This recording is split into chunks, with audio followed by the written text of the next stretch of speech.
Ever wondered what happens when a simple deal turns into a night that changes everything? In the unforgiving Wild West, one man and a forbidden girl discover secrets, trust, and fate. Hit subscribe and join the journey. No matter where you're from, this story will grip you till the last word. Let's get started. New Mexico, 1882. The sun had just begun its slow crawl over the jagged mountains when I first heard whispers about her. They called her Forbidden, a name carried on the lips of drifters, ranchers, and townsfolk alike. Some said she brought misfortune. Others swore she held secrets no one should uncover. I'd always been a man of logic, a man who dealt in numbers, land, and goods. Deals were simple, clear-cut, give and take, measure and profit. I believed I understood the rules of the world. But that day, standing in the dusty trading post, I realized some rules were meant to be broken, or at least bent beyond recognition. She waited in the corner of the room, small and silent, wrapped in a shawl that had seen better days. Her hair was black as midnight, falling in unruly waves over her shoulders, and her eyes, those eyes seemed to pierce straight through me. I had bargained with merchants, hunters, and gamblers, but I had never encountered a person who felt like a storm and a calm horizon at once. I told myself it was curiosity, nothing more. Yet every instinct in my body warned me she was different, that the transaction I was about to make was far from ordinary. The trader, a wiry man with a crooked grin, counted the coins carefully, his fingers brushing over the metal as if he could feel the weight of what he was selling. "She's yours, mister," he said, eyes flicking to her with a hint of unease. "But remember, some things ain't meant to be owned. Some folks, they're free in ways you can't understand." I laughed, thinking him superstitious, a relic of the kind of townsfolk who blamed the wind and the weather for their misfortunes. I had a job to do, a life to live, and the world didn't make room for stories or warnings.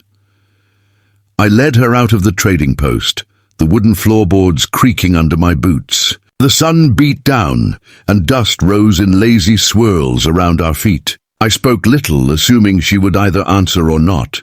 She did neither. Her silence was measured, deliberate. It made my skin crawl in a way I hadn't felt in years. Silence could be dangerous, I reminded myself. Silence could hide truths, hide intentions. And perhaps, in some rare cases, silence could see deeper than any words ever could. The cabin stood at the edge of the canyon, isolated and weathered, with smoke curling lazily from the chimney. It had been my home for 10 years, a place of solitude and simple routines. I had never had anyone inside, never wanted anyone inside. And yet today I was bringing her in, placing her within walls that had only known the company of shadows. I opened the door and gestured for her to enter. She paused, looking back at the canyon, at the mountains that had been her world. For a fleeting moment I saw something in her eyes, longing, defiance, perhaps fear. Then she stepped inside, and the door shut softly behind her. I offered her a chair near the fire, but she shook her head, standing stiffly by the wall. "Sit," I said, my voice firmer than I intended. She obeyed, slowly, carefully, as if every movement was measured against some invisible scale. I studied her, noting the way her hands were calloused, the way her shoulders carried a tension that spoke of hardships beyond my imagining. She had been through something, I realized, something that had shaped her entirely. And yet there was a light in her, a spark that refused to be snuffed out by cruelty or neglect. That night I brought water and bread, the simple meal I could offer. She ate quietly, not once looking up, but I noticed the way her eyes flickered to the fire, reflecting its glow like twin embers. The wind howled outside, rattling the cabin and stirring the dust on the floor, but inside it was silent. I tried to speak, tried to ask her questions about who she was, where she had come from. Each time she merely tilted her head or shrugged, a subtle defiance that told me she would not reveal herself easily. I began to feel something I had not felt in a long time. Unease, a creeping tension that wound around my chest like the grip of a snake. This was not a girl to be owned, I realized. She was not property, not a possession, not a thing to be traded or bargained over. She was a force, a living storm of grief and resilience, and somehow I had stepped into her orbit. And yet, despite the warnings that prickled the edges of my mind, I found myself drawn to her, compelled by the same curiosity that had driven men to gamble, to risk everything for a chance at glory. Hours passed. The fire burned low, casting long, flickering shadows across the room. I heard her breathing, steady and calm, and I wondered what thoughts lay behind that quiet exterior. Was she planning her escape? Did she hate me for the circumstances that had brought her here? Or was she merely assessing me, measuring me as carefully as I had measured her? In the Wild West, judgment was often swift, decisions final. But with her, everything felt suspended, hanging in the air like the scent of rain before a storm. I moved to the window, peering out at the desert beyond, lit faintly by the moon. The world was vast and unforgiving, a place where men like me learned early that weakness was dangerous and trust was rare. Yet here she was, a presence that threatened to undo my careful routines, to challenge the walls I had built around my life. I had thought I knew fear, thought I knew danger, but the quiet force of a person who refuses to be tamed, that was a different kind of peril altogether. Finally, I spoke again, my voice quieter this time, less commanding. "You can speak if you want," I said. She looked at me, really looked, and in her gaze I felt the weight of centuries, of a people hunted and displaced, of stories I could barely comprehend. Her lips parted slightly, and though no words came, I understood. She carried history, grief and defiance all at once. And in that moment I realized that my life, my solitude, my understanding of the world was about to change. Night fell deeper, and sleep approached in slow, uneasy waves. She curled into a blanket on the floor, not asking for more, not asking for less. And I sat by the fire, feeling a shift inside me, a stirring of something I had thought buried, empathy, curiosity, perhaps even guilt for the world we lived in. Some deals, I reflected, were never meant to be made. Some people, I thought, were never meant to be owned. And some nights could alter the course of a man's life forever. By the time I blew out the fire and crawled into my bed, I knew the truth. Nothing about this transaction was simple. I had entered this room thinking I was in control, thinking I understood the rules. But the rules had changed the moment she stepped inside, and I, stubborn, solitary, self-assured, realized that the Wild West was not just a place of dust and lawlessness. It was a place where secrets refused to stay silent, where the past could reach through the present, and where one night could shake the foundations of a man's life. The fire crackled in the cabin, throwing long, dancing shadows across the worn wooden walls. The desert night outside was silent, save for the occasional howl of a coyote or the distant rustle of the wind through the canyon. But inside, the air was thick with tension, an unspoken understanding that something had shifted. She sat near the fire, her knees drawn to her chest, watching the flames with a quiet intensity that made me uneasy. I poured a glass of whiskey, letting the amber liquid catch the light before taking a long, deliberate sip.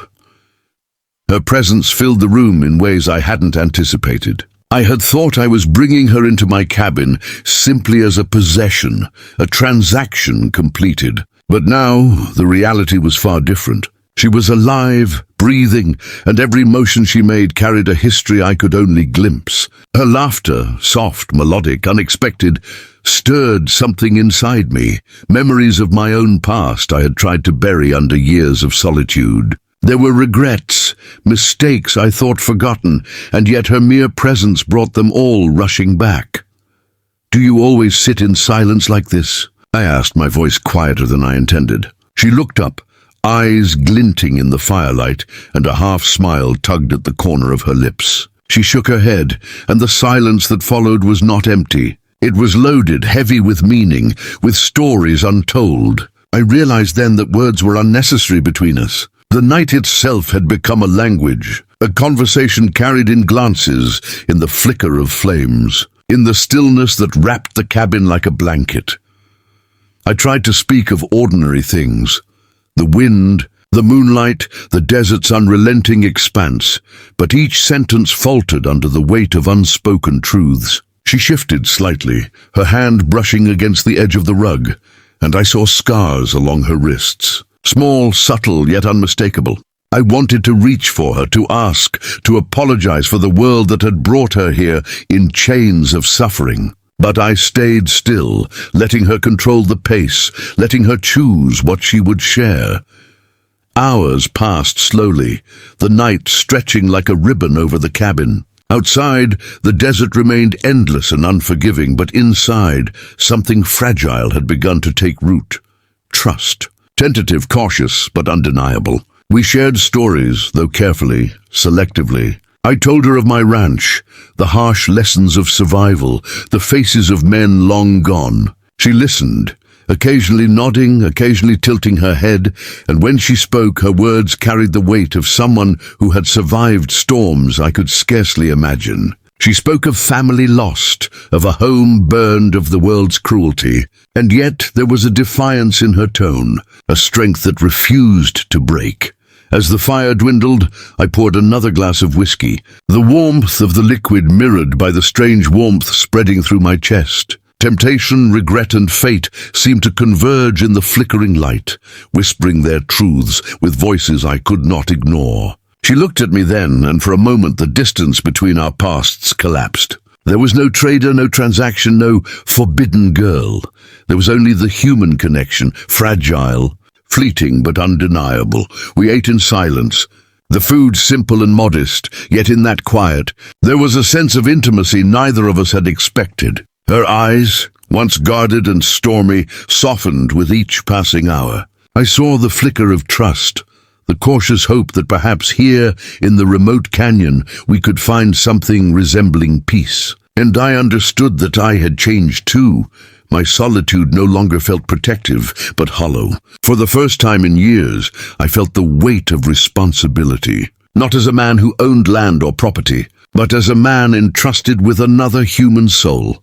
The fire's glow faded to embers, and we moved closer for warmth. I offered my coat, and she accepted without hesitation, a subtle gesture that spoke louder than words. Our shoulders brushed, and the contact, though simple, sent a ripple through me that I couldn't name. It was not lust, not yet. It was connection, empathy, a recognition that our lives had intersected in a way neither of us could have anticipated. The night deepened, and with it the understanding that some things, some people are not meant to be tamed. They are forces of nature, as wild and untamed as the desert surrounding us. I poured one final glass of whiskey and handed it to her. She accepted, our fingers brushing, and I felt a spark of something dangerous and exhilarating. We drank slowly, savoring the warmth, the quiet, the unspoken truths that lingered in the shadows. Outside, the stars shone cold and distant, indifferent to the lives below. Inside, the cabin was a sanctuary, a small pocket of humanity in a world that too often dealt cruelty without conscience. And in that sanctuary, we began to understand one another, in the way two people who have suffered deeply often do, without pretense, without expectation, without fear of judgment. The hours passed in this rhythm, the night stretching to its longest hour. She shared a story of her childhood, of running through the canyons with her siblings, of laughter and fear intertwined. I told her of my father, a man who had ruled the ranch with an iron hand, who had taught me lessons in survival that sometimes left scars deeper than any wound could. With each story, each shared memory, the distance between us shrank. And though the world outside was merciless, in that cabin there was a fragile hope. Fragile as the smoke rising from the dying fire. By the time the first hints of dawn touched the sky, painting the horizon with pale streaks of orange and pink, we had reached a silent understanding. She would stay, at least for now, and I would protect her, not as an owner, but as a man who had learned the value of trust, of companionship, of human connection. We had both been changed by the night, altered in ways that neither of us could fully articulate. Some secrets of the Wild West refused to remain hidden. Some encounters are more than chance. And some nights, as I had learned, can change a man forever. When the sun finally broke over the mountains, casting light into the cabin, I watched her sleep in the chair where she had remained most of the night. There was a quiet dignity in her posture, a resilience that had survived horrors I could not begin to imagine. And I realized that my life, my solitude, my carefully constructed world of routine and self-preservation was gone. In its place was something new, responsibility, connection, and the promise of redemption, and not for her. Not for me, but for both of us together. I stepped outside, feeling the desert air cool on my face, and for the first time in years, I didn't feel alone. The canyon stretched endlessly before me, as harsh and unforgiving as ever, yet I faced it with a sense of purpose. The world had shifted in that cabin, in those stolen hours of night, and there was no turning back. Some nights change a man forever, and this was one of them. The Wild West was still cruel, still unpredictable, but for the first time, I felt that perhaps we could carve out a small corner of it that belonged to us, a place of trust, of survival, and maybe, just maybe, of hope.